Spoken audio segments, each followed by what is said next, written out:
I used to work night shifts as a security guard at a small manufacturing plant outside of town. It wasn't too massive, with just a few warehouses, an office building, and a parking lot surrounded by a chain-link fence. Most shifts went the same boring routine of sitting in the office, drinking coffee, doing some rounds, and trying not to fall asleep. One night in late fall, I was about halfway through my shift. It must have been around 1:30 or 2 a.m. I had just finished a walk around the perimeter and came back inside and everything was normal. I sat down at the desk and checked my phone. I remember scrolling for a bit, maybe 5 minutes, when I got a call from a number I didn't recognize. I almost ignored it, but I figured it could be something work-related. I answered, but it turned out to be the wrong number. I have no idea if this phone call had anything to do with what was going to happen next, but I figured I'd include it anyways. After a bit, I decided to do another round, so I grabbed my flashlight and stepped outside.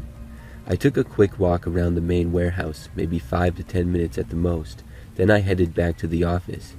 When I opened the door, I stopped. The lights were off, which was weird since they were motion censored on 30-minute timers. The room was dark, except for the faint glow from a monitor. I went inside, and the light turned back on after sensing my movement. Everything looked normal at first. My coffee was still there. My jacket was on the chair. Nothing moved. When I looked at the clock on the wall, I was dumbfounded. It was 5:17 a.m. That didn't make any sense. I checked my phone thinking the clock had broken, but my phone had the same time. I also had numerous missed calls on my cell phone.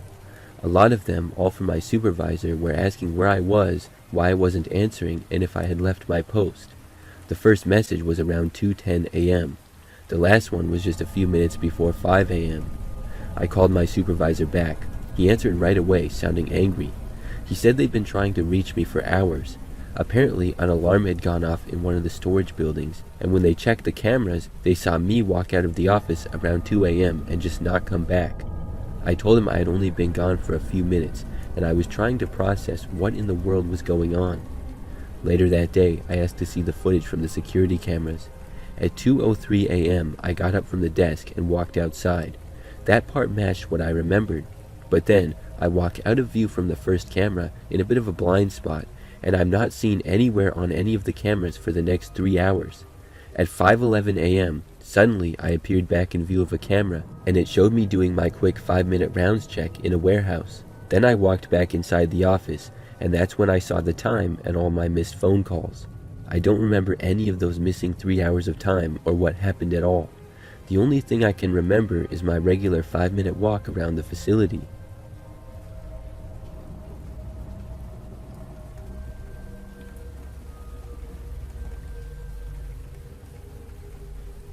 A couple years ago, I went to a concert in a city about 2 hours from where I live. I went with a friend, just the two of us, and we didn't drive back that same night because we were planning on drinking at the concert. We didn't know the area at all, but we figured it wouldn't matter since we could just use our phones to get around. The show ended late, close to midnight. By the time we got outside and away from the crowd, it was already pretty empty. We were both tired and just wanted to get back and sleep. I pulled up directions to the place where we were staying. I didn't realize until later that I had set it to public transit instead of walking, so it kept sending us down weird streets trying to connect routes that weren't even running anymore. We were both pretty drunk, and instead of switching the map to walking mode like I should have as soon as I noticed, we just kept walking thinking it would get us there soon. After maybe 15 minutes, things started to look wrong.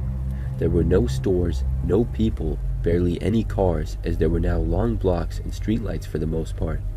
I stopped rechecking the route, and that's when I noticed someone standing across the street. I hadn't seen him walk up, and he must have been there already next to a bus stop sign, looking for directions. He made his way over to us, even though we were walking away from him. He caught up pretty quickly and walked a little ahead of us, then slowed down. He asked us if we were trying to find the station. I said no, we were heading somewhere else. He nodded like he understood and then said, "You're going the long way." I said that was fine and that we had directions.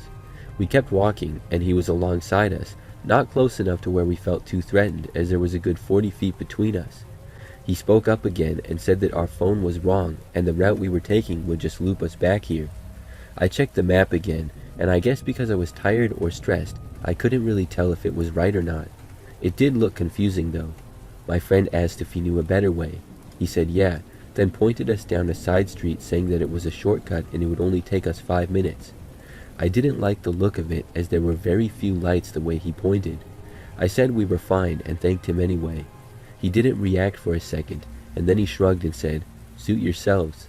We started walking again, a little faster now to put distance between us and the man, who had gone back to just standing on the sidewalk.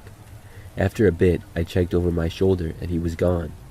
We kept going for another 10 minutes before I finally realized he was right about the route and we were going in a loop. At that point, I changed it to walking directions finally and it rerouted instantly. The new path didn't go anywhere near where the man had pointed us to go as a shortcut. It actually took us in the opposite direction. We followed it, and within a few minutes we were back near a main road with traffic and open places. From there, it was easy to get back. The next morning, I checked the map again out of curiosity. I traced the shortcut he had pointed us to and found out that it didn't connect to anything. It just ended after a short distance, right behind a row of closed buildings. No exits and no path through. It was essentially a dead end. I don't know what would have happened if we'd listened and gone that way. Like I said, we were drunk and already not thinking straight with the map's route, so it's a good thing we did not end up taking the shortcut. I don't think that dead-end street would have ended well for us.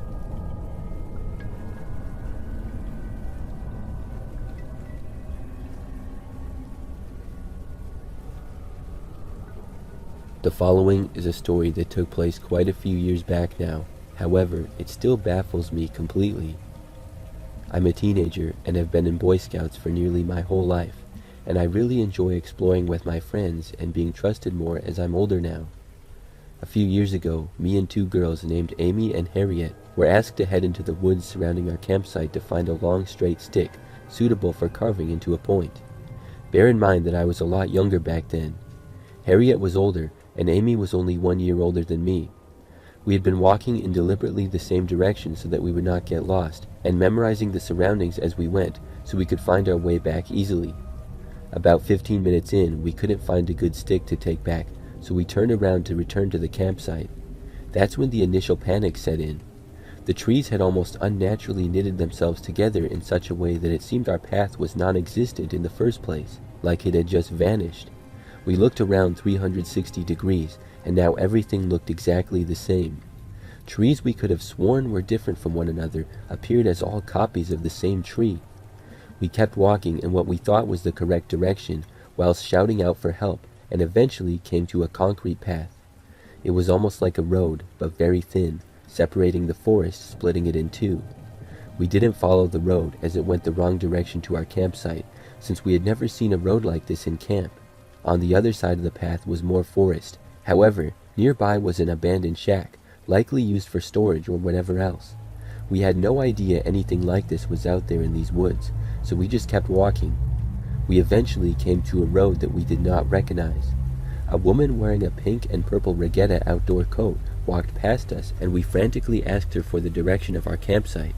By now, according to our watches and Harriet's phone, we'd been walking for an hour and a half. She said she had never seen the campsite, but she pointed out the direction of where it was.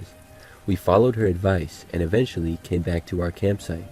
We frantically apologized for being gone for so long and that we couldn't find anything. The leader could see all 3 of us were shaken up, and he stated confused that we had only been gone 25 minutes and that our free time was still going on. To this day, it baffles all 3 of us, as our free time was 40 minutes long, and our watches and phones had said that we had been gone for hours. The forest we were lost in felt crushing and claustrophobic, like we had entered an area that the concept of time didn't apply to. It literally was like we were in a time vortex or something, and those hours in the forest were only minutes in the rest of the world. The feeling was very strange, and it stuck with me for the rest of the camp.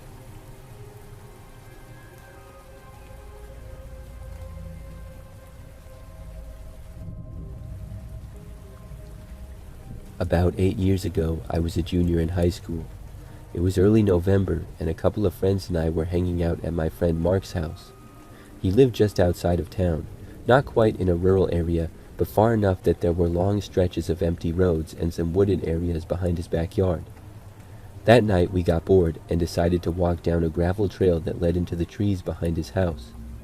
We used to go there sometimes just to mess around and walk or talk. One of my friends suggested we play a game of hide and seek in the dark. We played for a few rounds. During one round, while I was hiding behind a fallen tree, I saw someone standing farther down the trail. It looked like a kid, maybe middle school age, just standing there facing in my direction. When the round ended and we all met back up, I asked if anyone had gone farther down the trail and seen the kid. Everyone said no. I pointed out where I saw the kid, but when we went back and looked, there was no one there. A little while later, after some more walking on the trail, we decided to head back to Mark's house. When we got back, Mark's older brother was in the living room playing video games. We told him what happened and that we saw what looked like a kid in the woods. He said that it was probably just someone from a nearby house cutting through the woods. It made sense, so we tried to forget about it. Around midnight, we were all downstairs watching TV when we heard a knock on the back door.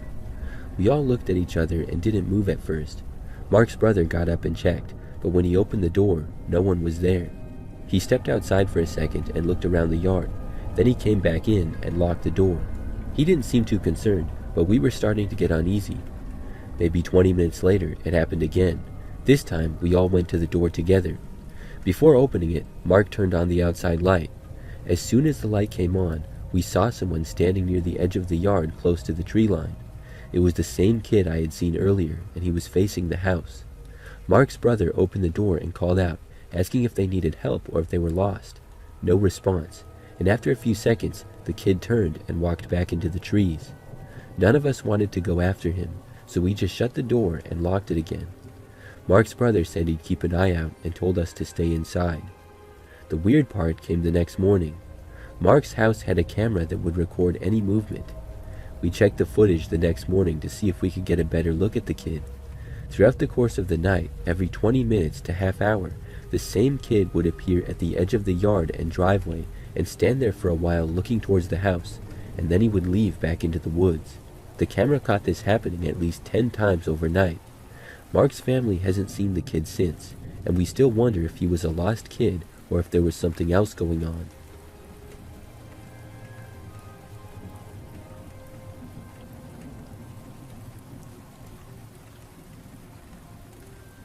One night back in high school, I was out with friends, a completely normal night.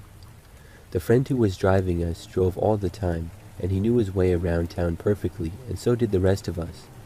Collectively, we had moved to different areas of town or changed schools throughout our lives, and we went to places almost every day at some point. That night, at almost midnight, we cruised around the basic neighborhoods, burning time until we had to be home. Suddenly, we got lost. Not just a turn onto the wrong street into a path, or cut into some random alleyway, but actually lost. We found ourselves on this suburban street that we had no idea existed before this. We recognized none of the houses or street signs or anything, which already didn't even make sense, because we knew how to get anywhere and what the entire town looked like. We got to the end of the block thinking maybe we would recognize something, turn the corner, and be on our way. But from then on, it was this completely random neighborhood. The street we stuck to was kind of on a slope, so we were just driving down this little slope. There were no streetlights, and there was a very dim lamp on one of the curbs, and a few houses had decorative porch lights, but they were of no help. We could only see the sidewalk and the front of the houses when we were cruising right past them. The sky was pitch dark, and only the North Star and a couple stars in the distance. The blocks around this street didn't look familiar at all. The streets, including street names, were completely random, either streets we'd never heard of or streets with extremely generic names. The area didn't even fit the vibe of the town. It was almost like it was the design of a non-specific neighboring town with the same air as our town. We joked about being lost, but really we were laughing from being genuinely scared and screwed not knowing how to get home. This was well before cell phones were a thing, so we couldn't just Google Maps our way out of the scenario. You could have told us that we left town by accident, and I would believe it, even though it's extremely obvious when you leave my town, because it requires taking the highway on a very specific long road leading to towns that surround us. It would include going on one of the bridges that has multiple signs. Eventually, we somehow just ended up back in a location that we recognized, but it took probably about 45 minutes to an hour of being lost. Multiple times right after this happened, two of my friends and I, and even sometimes alone, We would go around town in the daytime and nighttime, taking various turns and streets, trying to uncover where we had gotten absolutely lost. I've tried again as an adult, but have never found it. I've never found any of the streets or the street lamps or even the same slope. Did we somehow leave town on a little path and we somehow didn't know, or was there something stranger going on?